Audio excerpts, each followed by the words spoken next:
Good evening, everybody. This is Eric. I'm your host from Picks and Bones. Tonight we are sitting down with Stephen James from Stephen James and the Jaded. And one thing I do want to go ahead and throw out there before I get into a little more info about him, we are a proud member of the Civilized Creatures Entertainment Network. We have amazing shows like Married AF.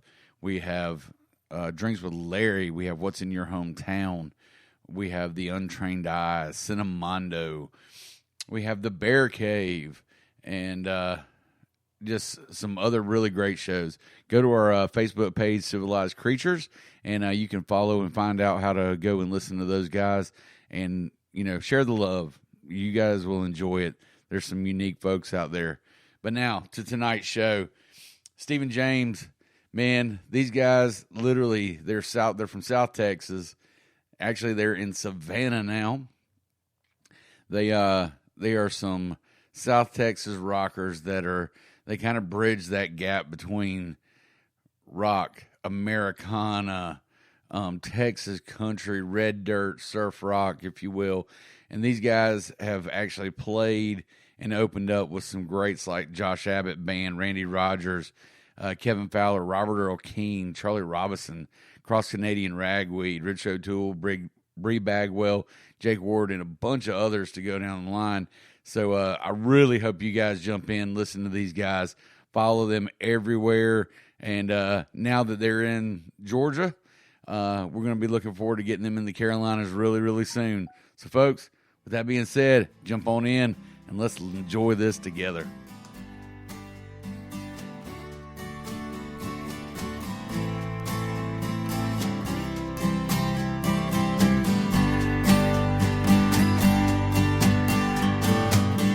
Call me up on the phone, says she's tired of being alone. She's dead in town, it's got her down. She's got her eyes on the road.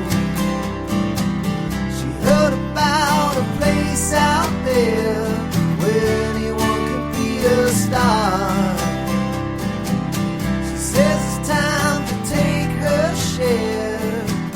They say it ain't that far. Do you want to ride anywhere tonight? How you doing tonight, What's sir? up? Good, man. Thanks for having me. Oh, man, I've been looking forward to it.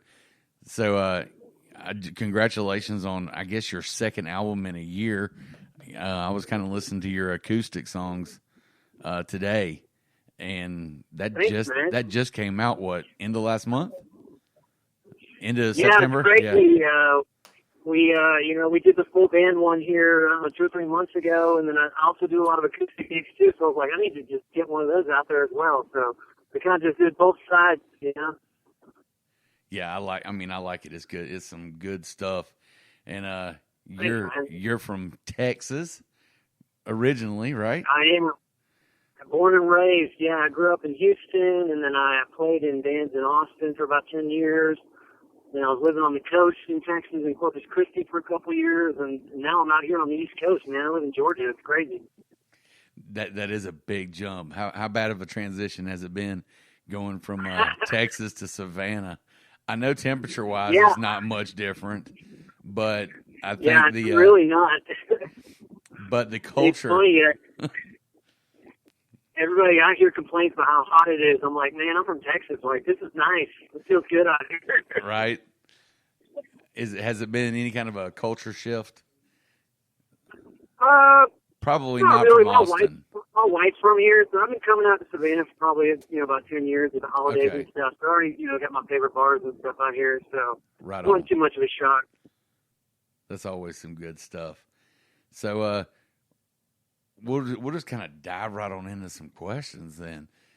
What, with the fact that you did, you turned out had a new album come out this year, and then I know your, follow-up one, which everybody needs to go. Actually, if you got Spotify at all, you guys need to get in there and definitely download his radio channel on Spotify. You will thank me for it. It's awesome.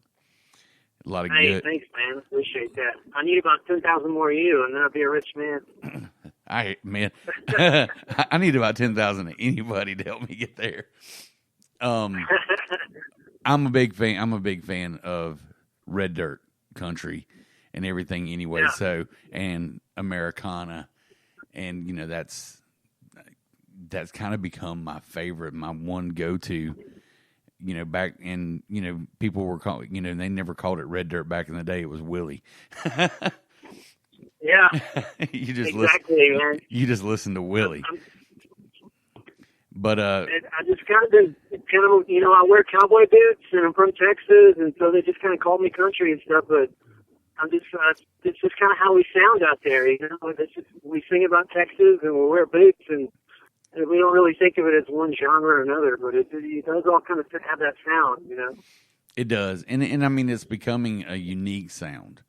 Because I mean, if you were to listen to just country in general, you can tell the difference between a red dirt country group and song than you can outlaw, or even, God forbid, that dreaded pop country word or phrase.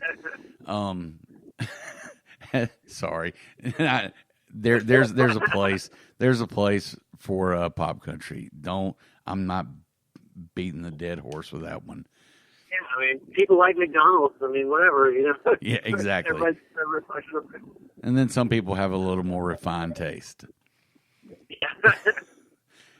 So when you're writing your stuff, where do you kind of get your inspiration? When I'm falling down, and I think my lucky star, she's around.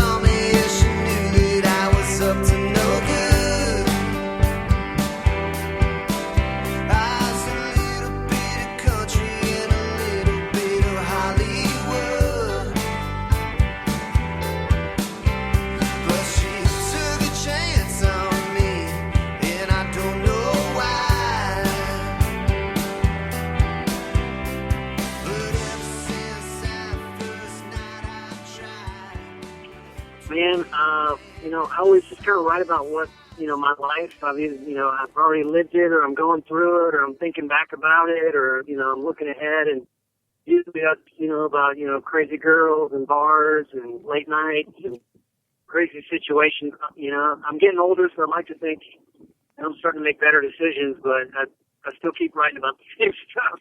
So. Yeah, and you'll have that. You'll have that. We're guys. We're still going to make bad decisions.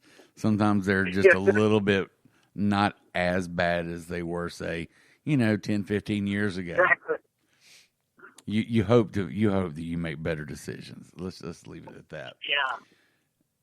Who were your? I was writing about Texas and just living out there, and I think everybody from Texas, we just kind of write about where we live and what we see. And now I'm out here on the East Coast, and I'm just kind of excited about exploring this whole, going up and down the East Coast and seeing what's out here. There's a lot, and you're in an area that has a rich history anyway.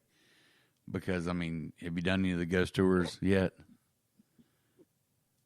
Yeah, it's crazy history out here. It's crazy. It's like 13 colonies and stuff.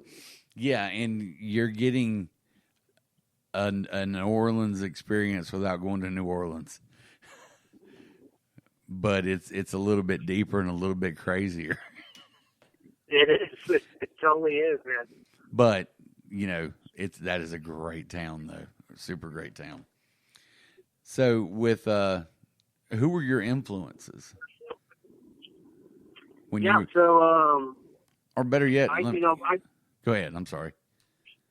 Oh no, yeah, go ahead, man. What I was going to throw out there too, how did you even get started in music? That's probably the better one, because then I know that it kind of encompasses your influences while we're at it. Yeah, exactly.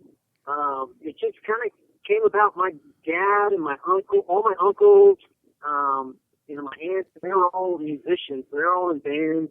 They all played guitar and drums and bass and sang in different bands and stuff. So when I was growing up, so at the holidays, we'd all get together and they would just start jamming and stuff. So I didn't even really think anything different. I would just, you just grab an instrument and you kind of mess around with it and play it.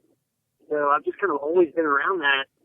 And then, I grew up in Houston, like the 90s, the 2000s, and I was listening to the grunge, like a lot of kids in the 90s, like, Nirvana and Stone Temple Pilots and all that. And really, when Wilco came out with Being There, that just kind of blew me away. I was like, what the hell is this? This is not, Nirvana. This is like, one guy and an acoustic guitar, and it just totally blew my mind. And that just kind of set me on a whole other path. I just started listening to, Ryan Adams, and then, of course, you start going backwards. So you start listening to, Willie and Waylon, and even, the Rolling Stones, some of their country stuff. It totally sent me in a different direction, and I'm still chasing that. We listened to Robert Earl Keen in high school, The Road Goes On Forever. And it was just totally different than anything anybody else was listening to. Well, and you've actually, since you brought up Robert Earl Keen, the folks you have opened up for and that you've played with is pretty impressive and amazing. I mean, you've played with like Randy Rogers, Robert Earl Keen. Who were some of the big? Everybody, Dwight Yokum, Josh Abbott, Kevin Fowler, Cody Canada, on and on. New guys, like Flatland Cavalry, Mike Ryan, or it's kind of when you get out on the road, you've been playing music, making records, and you open up for these guys. They're kindred spirits. You kind of see something in each other. So opening up for Robert Earl Keen was amazing. I mean, I've been listening to that guy since I was in high school. So that was crazy. I was a total fan. No doubt.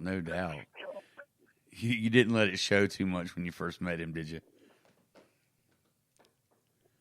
Yeah. It was, what were we in? September, October, and May, we were opening up for Dwight Yokum. That was crazy. I mean, even just as an actor, I've been seeing his movies and stuff. I was just like total fan. It's crazy. You're trying to act cool backstage and not, You don't want to fanboy too much. I hear you there. So, do you do any kind of covers in your shows? Oh yeah, for sure. Yeah, we've been doing Mary Jane's Last Dance for Tom Petty for years. That song always kills it. I still have kind of older stuff. We do Stuck in the Middle with You, Steelers Will. That song always kills it. I do kind of a country version of Bob Marley, like Three Little Birds. Oh, awesome! I do some Bruce Springsteen and some Ryan Adams. I've been playing Ryan Adams for a couple of years now. I just play the stuff I want to hear. Which Ryan Adams? I do To Be Young Is the Old to Be Sad, and I do Sweet Black Magic. Some of my favorites. Oh, I used to do Two. It takes two, and I used to take one. Yeah. I love that song too. I went through a breakup when that song came out, so that one cut deep. So it still means something. Yeah, that's exactly. something. That's something that I try to talk to everybody about, and any of my musician buddies. We end up coming back around to this conversation, and it's a difficult question to ask. But what does music mean to you? Oh, sure. My parents were divorced my whole life, so I was a kid just laying in bed, just listening to music on headphones on CDs.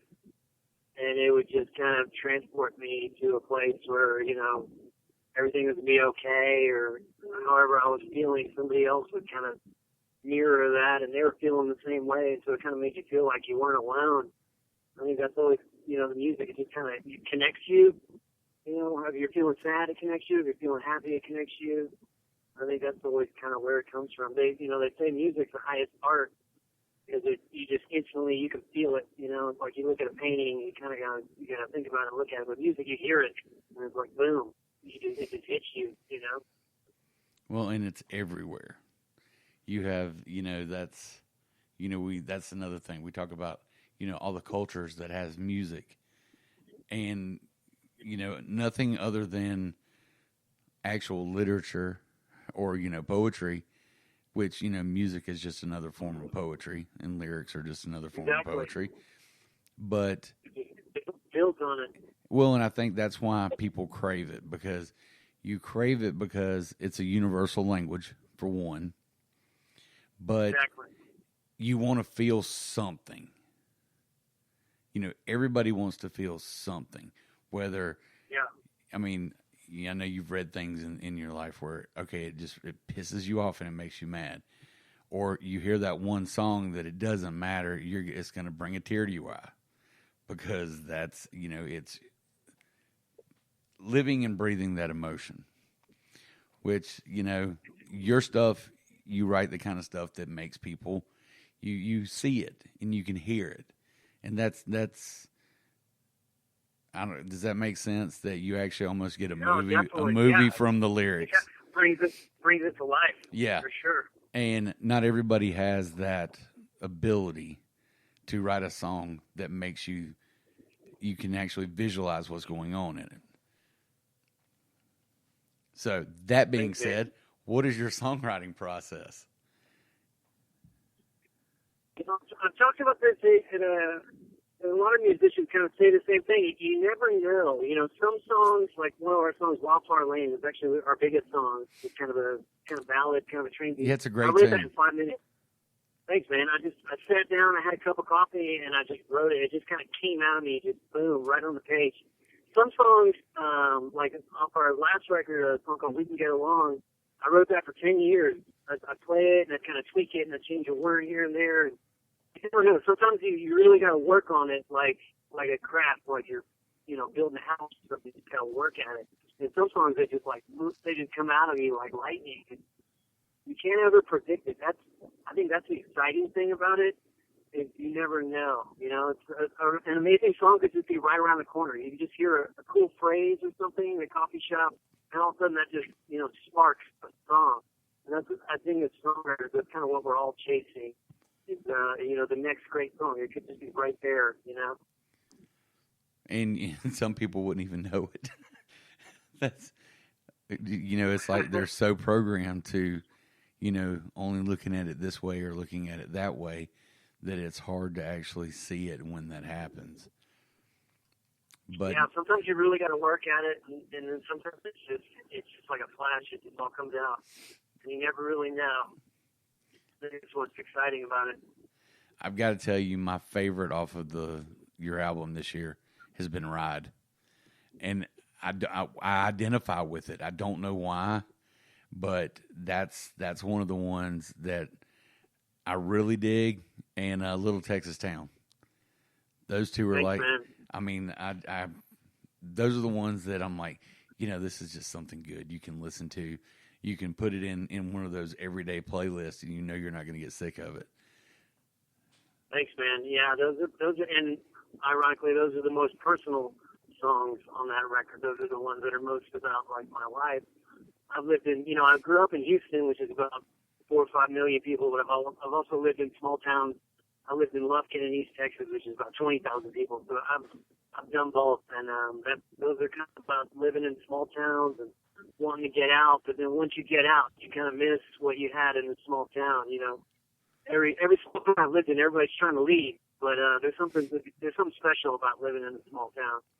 There really is. I mean, I've done bigger, but the smaller I've always loved more so, just because everybody knows each other, or for the most part, they either know you or know about you,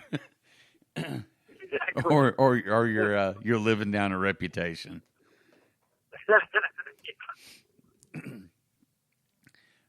So when I know, you know, we've kind of been touching base on this, but well, we'll just kind of jump in. I do this whole series that I call the bare bones, where, you know, I just ask some questions, and some of them are just a pretty easy, you know, one-off answer, and some of them they're you know, a little more open for interpretation and discussion. But I've got 2 of these that, you know, somebody living or dead. So I'll throw the first one at you. If you could actually sit down for dinner with somebody living or dead and have a conversation, who would it be and why? Oh, man. Probably one of my biggest idols is Ernest Hemingway. I've read all of his books and all his biographies. And he was just a badass, man.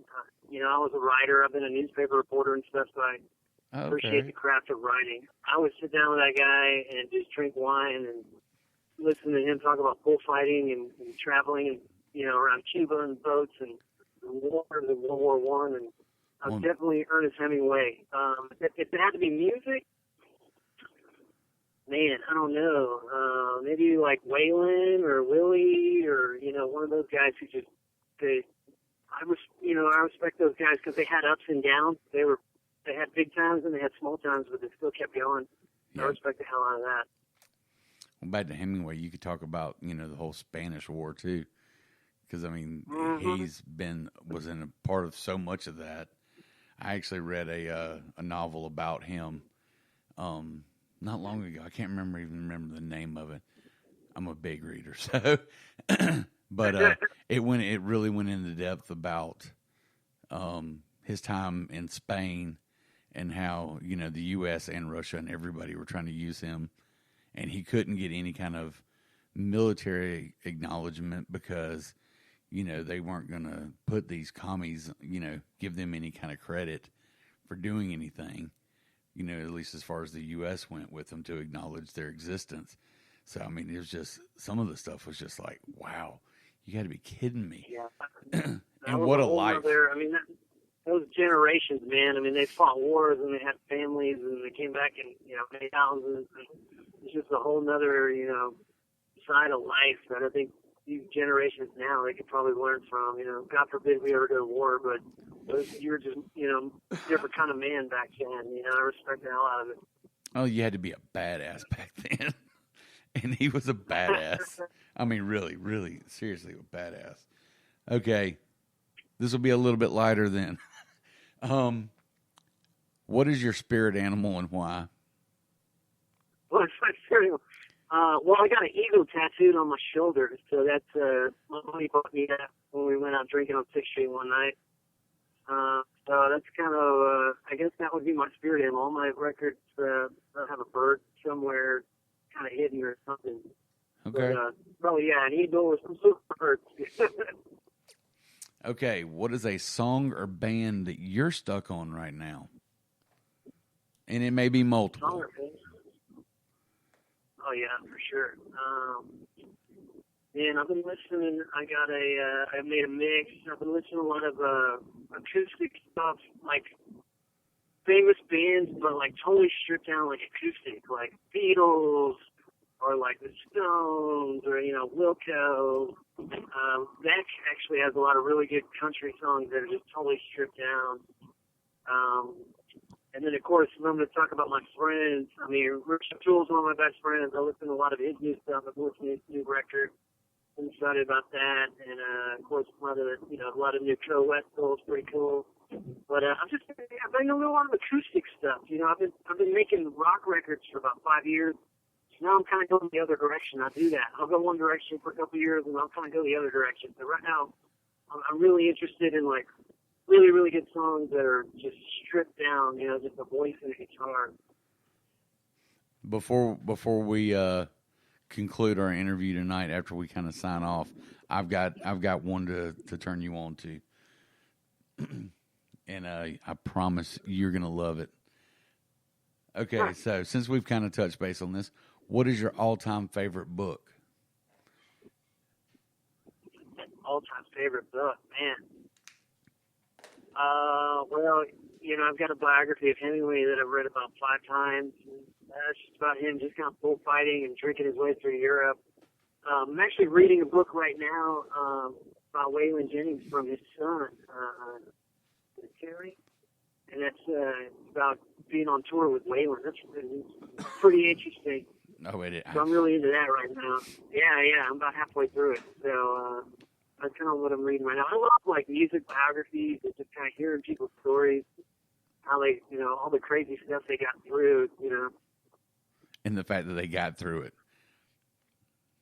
Exactly. It seems, you know, insurmountable at the time, but, you know, everybody gets through this stuff.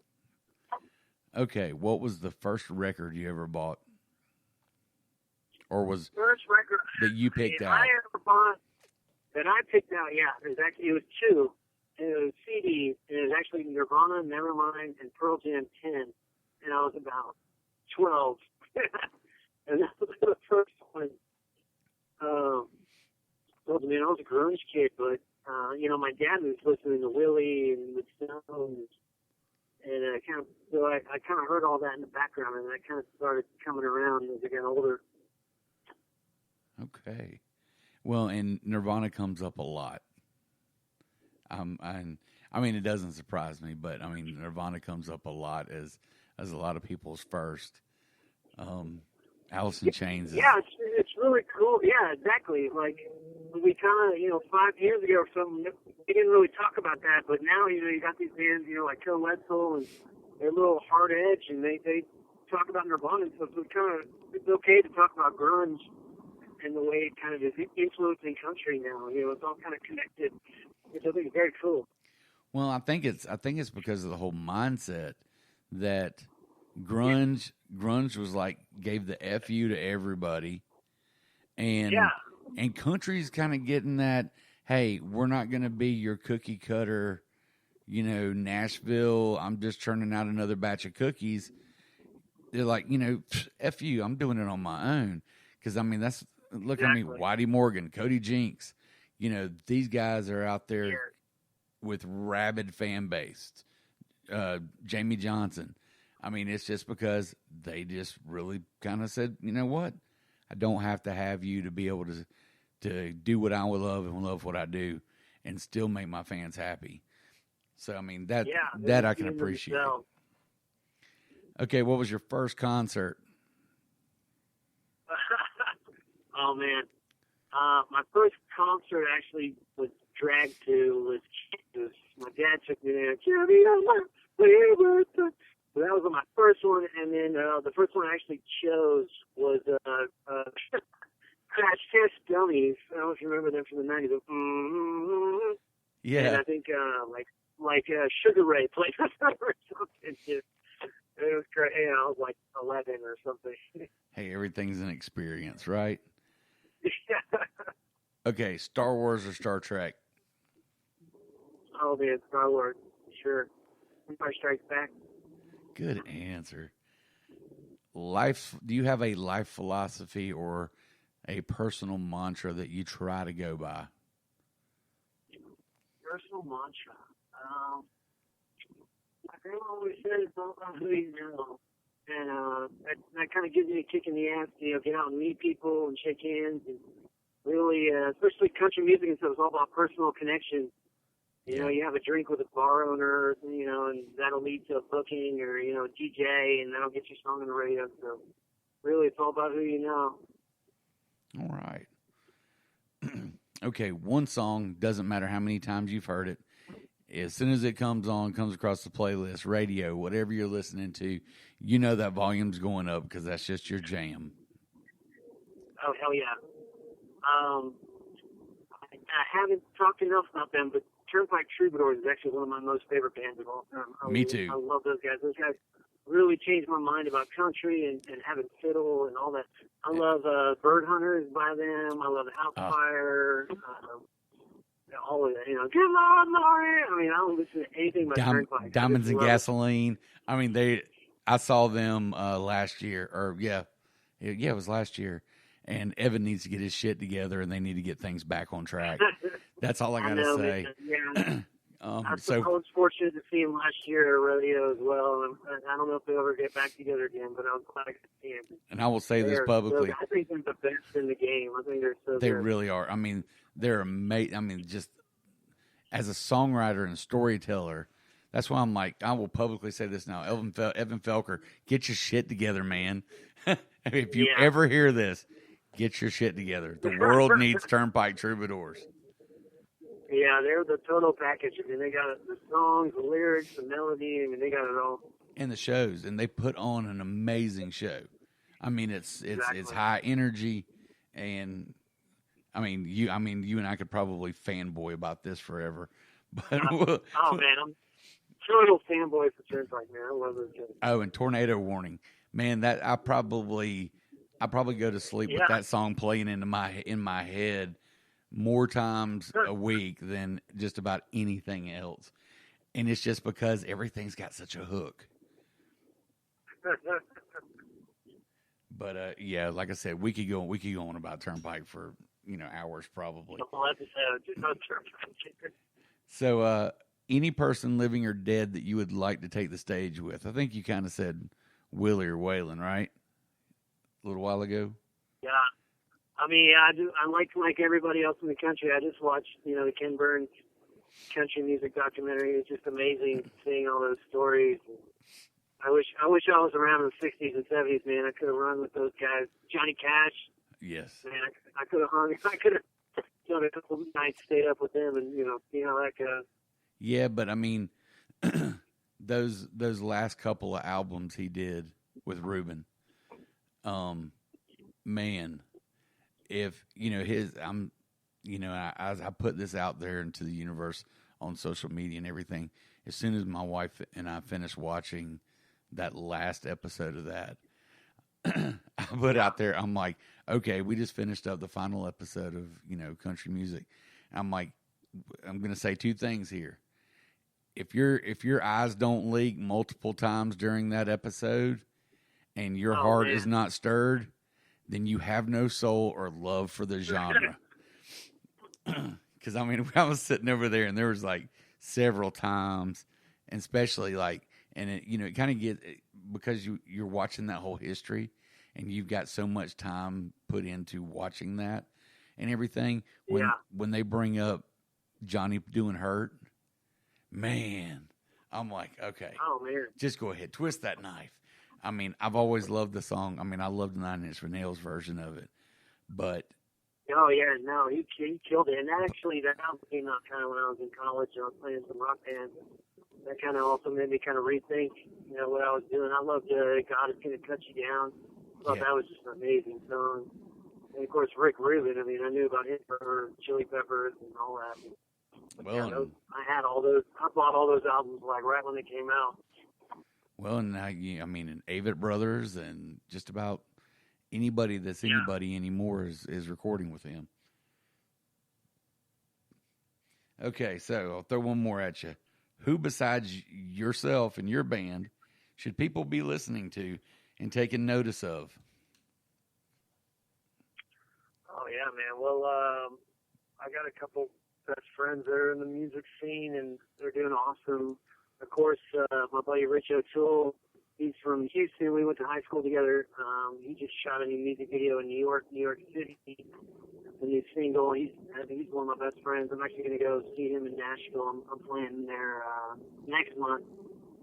My buddy Evan Gamble, he's got a new album coming out. He is an actor in L.A., kicking ass. He was in like American Sniper, just a bunch of Vampire Diaries, just a bunch of big movies.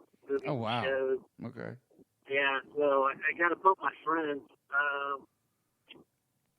So the cool thing, I realized about Texas country, this country in general, everybody really just supports each other.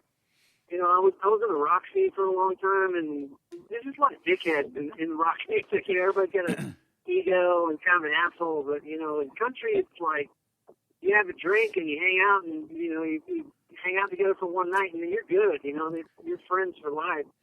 That's the cool thing about the scene is, people say it's like a family, and it really is, with the DJs and the blogs and, the websites and the bands. It's cool. Everybody, they really take care of each other. That's something that I've discussed a lot on my show, and with, and I've made friends across the country because of music and country music and this. I mean, I was a musician most of my life, front man. Did the whole thing, and I've done everything from country to death metal to bluegrass. So, and, back when I was, playing out, singing and doing everything more, I did the whole rock scene thing, and nobody gives a shit about anybody. They don't want the other bands to succeed. So this is a whole conversation that we've had.